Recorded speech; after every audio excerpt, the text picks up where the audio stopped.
que tal vez puedo pasar de acá porque solo voy a presentar 2 o 3. Pero muchísimas gracias primero que todo por invitarnos al Banco Mundial a estar con ustedes esta tarde. Solamente voy a limitarme a unos 3 slides de lo que estamos haciendo en el mundo y en Latinoamérica. A pesar de que nuestro nombre es banco, últimamente hacemos mucho menos préstamos, quizás por el debate de países de ingresos medios, y mucho más ayudas técnicas al diseño de políticas. El enfoque de la política de apoyo, tanto por el lado de empresarios como por el lado de universidades, el diseño de los instrumentos, etcétera. Entonces, mucho de nuestro trabajo reciente son investigaciones o asesorías. Inicialmente era evaluaciones de impacto a las intervenciones de muchos países, y creo que eso ya se está desarrollando bastante. Los países mismos están evaluando sus propias políticas de una manera mucho más rigurosa, un campo de innovación en sí mismo en la ciencia, pero que es muy útil para las intervenciones que se hagan por el lado del Estado. Entonces, a pesar de que tenemos una cartera de más o menos $4.000 millones, o hemos tenido, porque esto empezó en el 2000, en innovación y en emprendimiento en todo el mundo. Yo tuve la oportunidad de trabajar en el primer préstamo para desarrollar el sistema de innovación de Kazajistán, en Asia Central, un poco con JICA a propósito, y hace poco en Croacia. En Latinoamérica estamos con diferentes instrumentos y productos en muchos de los países que están aquí señalados. Y aprovechando que nuestra colega de JICA nos mostró ejemplos, entonces le voy a mostrar también algunos ejemplitos de lo que hemos aprendido.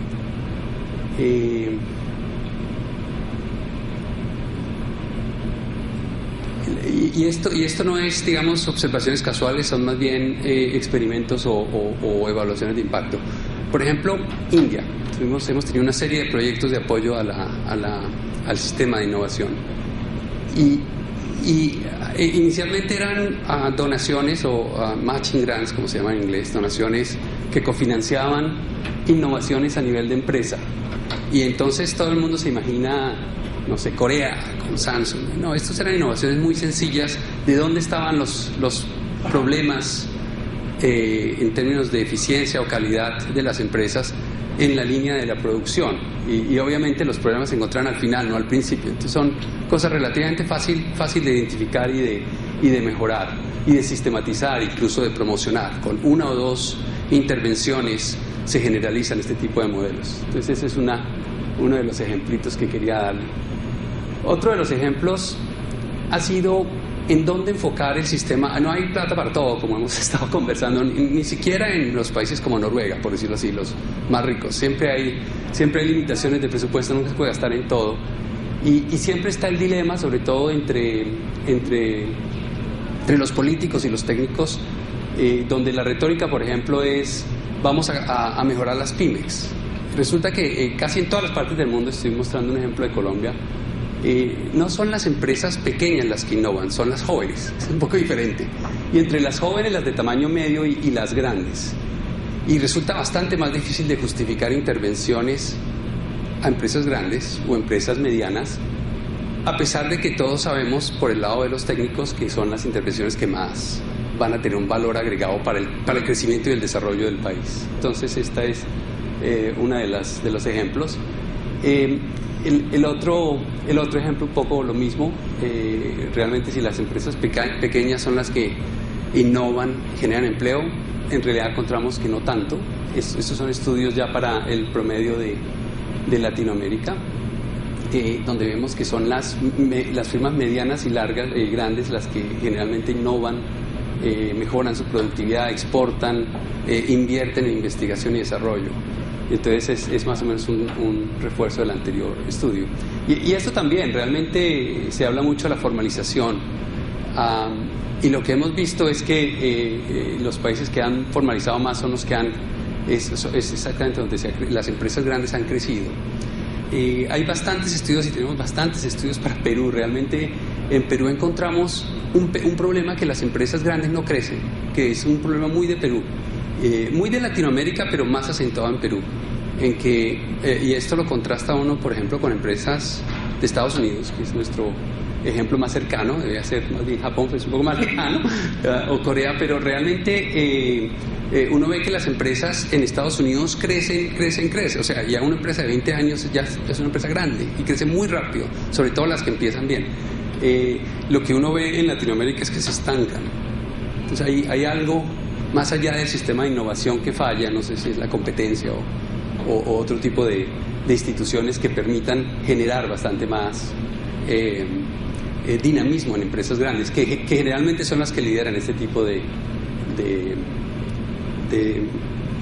procesos. Y quería terminar solamente con un slide que había resaltado en mis apuntes, pero no tanto acá, perdóname. Y es el tipo de políticas que estamos apoyando, que obviamente el diseño es, como ustedes todos lo conocen, colaboración muy importante entre las instituciones de investigación, las universidades, las empresas y el gobierno, de una manera estrecha, algo más fácil de decir y poner en diagramas que de hacer. Pero es esencialmente eso, ¿no? Es investigación, es transferencia de tecnologías, sistemas de calidad, como el ejemplo que les mostré de India, mejoramiento de capacidades empresariales, gerenciales, incubadoras. Nuestro brazo privado tenía la parte de calidad es muy importante, tenía unos apoyos muy importantes a los productores de tomate, en donde el programa consistía en tener un contrato con McDonald's o con el equivalente, Papachos, para que revisaran la consistencia de los tomates que se producían para ver si les servían para las hamburguesas. Y ese tipo de programas apoya mucho programas muy pequeños, muy sencillos, con muy buena voluntad de los compradores, terminan generando unos retornos grandes a estas inversiones. Y aquí vuelvo a cerrar con el punto de, en general, en países de ingresos medios, la plata es lo de menos, por decirlo así. No es cuánto se gasta, sino cómo se gasta.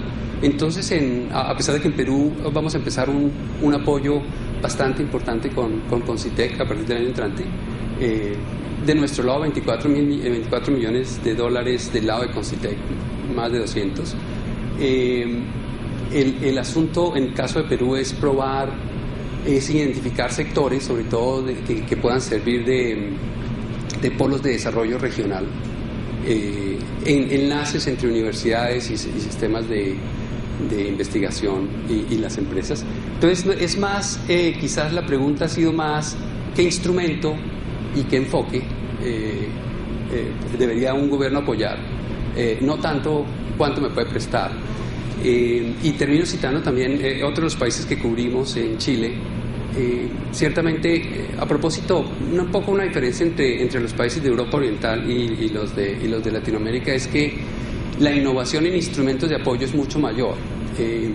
Es decir, garantías parciales, instrumentos financieros que apoyen el crecimiento o la mejora o la eficiencia de las empresas, se utiliza muchísimo más, se experimenta más en este tipo de cosas. Aquí solamente con Corfo hicimos un programa el año pasado para ver qué tipo de nuevos instrumentos podían introducir para apoyar la innovación y la tecnología.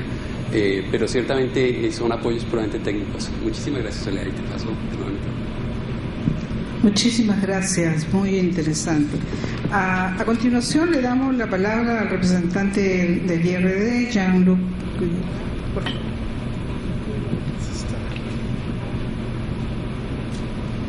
Buenas tardes, gracias al Concitec y a la PSI para permitirme de presentar lo que es mi institución, el IRD, que trabaja en Perú desde casi 50 años.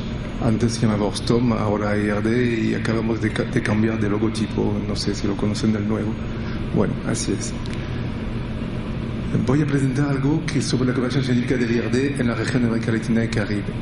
Mi nombre está aquí, mi contacto, y hoy en día soy representante de mi institución en Perú, sabiendo que soy, como he dicho, hidrólogo amazónico. He pasado toda mi carrera de científico en la región amazónica.